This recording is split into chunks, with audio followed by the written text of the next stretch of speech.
There's a quotation that I almost used in the Harry Potter book. In magic, man has to rely on himself.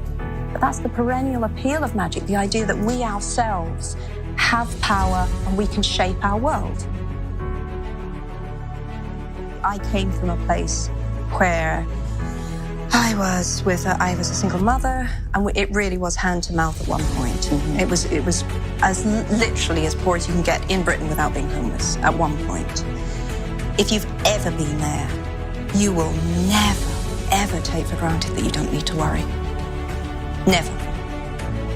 I had a very, very tiny baby, and then I walked straight into poverty and depression. Clinical depression is a terrible place to be, because it's not sadness. Sadness is not a bad thing, to cry and to feel, but it's that cold absence of feeling. It's even the absence of hope that you can feel better. That really hollowed out feeling, that's what the Dementors are. Poverty entails fear and stress, and sometimes depression. It means 1,000 petty humiliations and hardships. Climbing out of poverty by your own efforts, that is something on which to pride yourself. But poverty itself is romanticized only by fools. What I feared most for myself at your age was not poverty, but failure. Ultimately, we all have to decide for ourselves what constitutes failure. But the world is quite eager to give you a set of criteria if you let it. So I think it fair to say that by any conventional measure, a mere 7 years after my graduation day, I had failed on an epic scale. An exceptionally short-lived marriage had imploded, and I was jobless, a lone parent, and as poor as it is possible to be in modern Britain without being homeless. The fears that my parents had had for me, and that I had had for myself, had both come to pass. And by every usual standard, I was the biggest failure I knew. I had no idea then how far the tunnel extended, and for a long time, any light at the end of it was a hope rather than a reality. So why do I talk about the benefits of failure? Simply because failure meant a stripping away of the inessential. I stopped pretending to myself that I was anything other than what I was, and began to direct all my energy into finishing the only work that mattered to me. Had I really succeeded at anything else, I might never have found the determination to succeed in the one arena where I believed I truly belonged. I was set free because my greatest fear had been realized, and I was still alive, and I still had a daughter whom I adored, and I had an old typewriter and a big idea.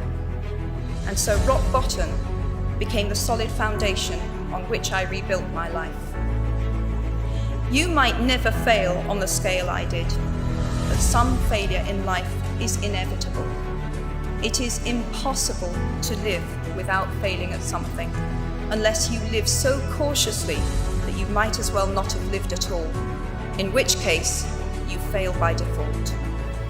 So given a time turner, I would tell my 21-year-old self that personal happiness lies in knowing that life is not a checklist of acquisition or achievement. Your qualifications, your CV, are not your life, though you will meet many people of my age and older who confuse the two. Life is difficult and complicated and beyond anyone's total control, and the humility to know that will enable you to survive its vicissitudes.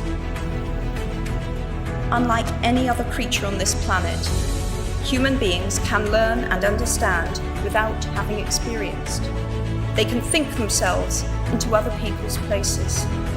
Written by the Greek author Plutarch. What we achieve inwardly will change outer reality. That is an astonishing statement, and yet proven 1,000 times every day of our lives. It expresses in part our inescapable connection with the outside world, the fact that we touch other people's lives simply by existing. But how much more are you likely to touch other people's lives? We do not need magic to transform our world. We carry all the power we need inside ourselves already. We have the power to imagine better. And the first Harry Potter book, Dumbledore says to Harry, the happiest man alive would look in the mirror and see himself exactly as he is. So I would have to say that I'm pretty close. As is a tale, so is life. Not how long it is, but how good it is what matters.